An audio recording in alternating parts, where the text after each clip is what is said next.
Halo semuanya, kembali lagi ke channel aku, Afisa Nimatus Aga. Buat kalian yang belum tahu aku adalah sarjana Teknik Kimia Universitas Diponegoro yang baru lulus tahun 2022 ini. Nah, kali ini aku mau sharing kepada kalian semuanya gimana sih caranya dapat IPK 4 sempurna di Fakultas Teknik, khususnya di Departemen Teknik Kimia Universitas Diponegoro. Eits, tapi tenang dulu ya, buat kalian yang bukan merupakan mahasiswa Teknik Kimia Undip, tenang aja, kalian masih bisa simak video ini sampai selesai karena aku akan memberikan tips and trick secara general bagaimana cara kita mahasiswa untuk bisa mendapatkan IPK 4 sempurna. So, keep on watching. Oke, sebagaimana yang teman-teman bisa lihat di tampilan sebelumnya, bahwa pada tanggal 15 Juni 2022 saya telah dinyatakan lulus dari Universitas Diponegoro, tepatnya dari Departemen Teknik Kimia dengan IPK 4 sempurna. Nah, tentunya teman-teman di luar sana pasti bingung dan banyak yang bertanya, gimana sih cara kakak untuk mendapatkan IPK 4 ya? Apalagi di teknik yang sangat-sangat sulit untuk mendapatkan nilai A itu sendiri. Nah, di video kali ini saya akan memberikan tips and trick ya, secara general bagaimana mahasiswa bisa mendapatkan IPK 4. Tips yang pertama adalah konsep plasma learning cycle. Plasma Learning Cycle merupakan suatu konsep pembelajaran yang mengatakan bahwa belajar harus dilakukan secara kontinu atau terus-menerus hingga membentuk suatu siklus.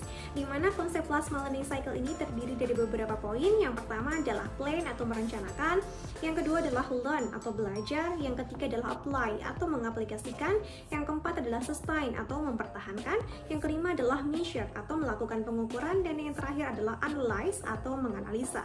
Dan kemudian kembali lagi ke planning. Dalam merencanakan atau memplanningkan suatu studi, kalian harus merencanakan secara spesifik, janganlah merencanakan sesuatu secara general. Misalnya, pada minggu pertama bulan Januari saya akan belajar mengenai reaktor. Minggu kedua bulan Januari saya akan belajar terkait pompa. Minggu ketiga bulan Januari saya akan belajar terkait absorber, dan begitupun seterusnya. Setelah merencanakan, kemudian yang harus kalian lakukan adalah belajar. Tentunya kalian belajar sesuai dengan apa yang telah kalian rencanakan. Setelah kalian belajar, kemudian tahap selanjutnya adalah apply atau mencoba untuk mengaplikasikan teori-teori yang telah kalian pelajari. Tentunya dalam mengaplikasikan teori, dikembalikan lagi dengan jurusan kita.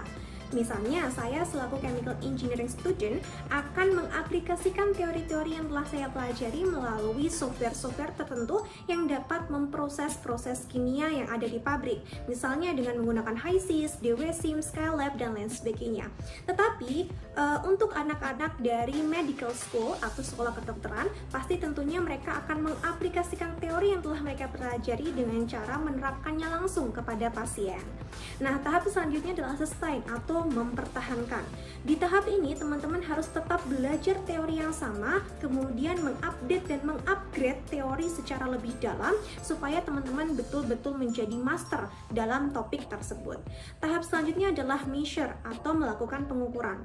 Tentunya untuk mengukur kapabilitas diri kita bisa melakukan dengan berbagai macam cara, misalnya dari ujian tengah semester, ujian akhir semester, ataupun dari quiz yang telah diberikan oleh dosen kita di kelas. Nah, tahap terakhir adalah analyze atau analisa. Hasil kuis atau ujian tengah semester atau ujian akhir semester yang telah kita dapatkan, kemudian kita lakukan analisa. Apakah kemampuan kita tergolong kategori baik atau buruk, ataukah sangat baik?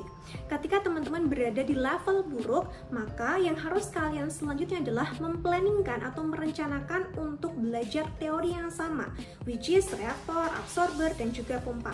Tetapi ketika kalian sudah berada di kategori baik ataupun sangat baik, maka kalian dipersilahkan untuk belajar teori-teori selanjutnya. Misalnya belajar terkait dengan analisa ekonomi, belajar terkait dengan manajemen pabrik, dan lain seterusnya. Itu adalah penjelasan mengenai konsep Plasma Learning Cycle. Tips kedua yang bisa saya berikan untuk mendapatkan IPK 4 sempurna adalah kurva learning theory. Jadi pada learning curve theory ini teman-teman akan menjumpai informasi bahwa semakin banyaknya effort atau upaya yang kita berikan, maka semakin baik pula performa yang akan kita hasilkan. Tetapi perlu diingat ya teman-teman bahwa learning curve theory ini bukanlah kurva linear.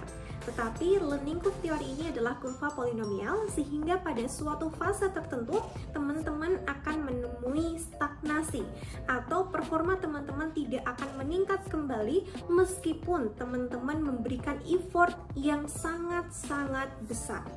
Nah, disinilah pentingnya diri kita untuk menganalisa sendiri bagaimana performa yang akan kita hasilkan dengan indikator effort yang kita berikan.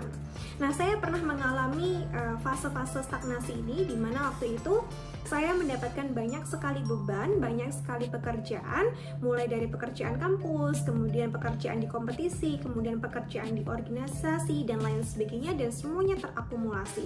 Nah, disitulah saya mengalami stagnasi. Meskipun effort yang saya berikan berkali-kali lipat daripada effort-effort sebelumnya, saya merasa bahwa performa saya bukannya naik, tetapi performa saya cenderung turun. Hal tersebut dikarenakan faktor eksternal, yaitu terlalu banyaknya beban yang saya tanggung. Nah, oleh karena itu teman-teman harus mampu memanajemen diri yang baik. Sebatas apa sih beban yang bisa kita tanggung untuk menghasilkan performa yang maksimal? Tips ketiga yang bisa saya berikan adalah bekerja secara cepat dan cerdas. Menurut saya pribadi, untuk mendapatkan IPK 4, otak yang kita miliki tidak perlu sangat brilian seperti Elon Musk, Einstein, dan juga tokoh-tokoh ilmuwan lainnya. Tetapi yang perlu kita lakukan untuk mendapatkan IPK 4 adalah bekerja secara cepat dan cerdas. Bekerja secara cepat dan cerdas ini berarti bahwa teman-teman memiliki tips and trik tersendiri untuk menguasai mata kuliah yang diajarkan oleh dosen masing-masing. Nah, biasanya saya melakukan kerja cerdas dan cepat ini dengan cara mempelajari contoh-contoh soal yang telah dikeluarkan oleh dosen-dosen saya tahun-tahun sebelumnya. Jadi misalnya saya ujian di tahun 2021, maka saya akan mempelajari contoh-contoh soal di tahun 2020, 2018, 2019, dan seterusnya. Karena biasanya tipe soal yang akan dikeluarkan oleh dosen itu hampir-hampir sama di setiap tahunnya. Jadi lewat jalan ini kita bisa memprediksikan soal apa yang akan keluar waktu ujian. Nah, itu dia ketiga tips yang bisa saya bagikan untuk teman-teman semuanya yang ingin mendapatkan IPK 4 sempurna di level university. Semoga berhasil ya mencobanya di universitas masing-masing. Saya tunggu kabar bahagia dari teman-teman semuanya. Terakhir, sebelum saya tutup, saya ingin menyampaikan terima kasih yang begitu banyak kepada kedua orang tua saya untuk semua support, untuk semua doa yang telah mereka berikan kepada saya untuk bisa sukses baik di dunia akademik ataupun dunia non-akademik seperti kompetisi, riset, dan seterusnya. Baik, itu aja yang bisa saya sharing kepada teman-teman semuanya. Semoga sukses dan jaga kesehatan semuanya. Sampai jumpa di next video. Thank you for watching.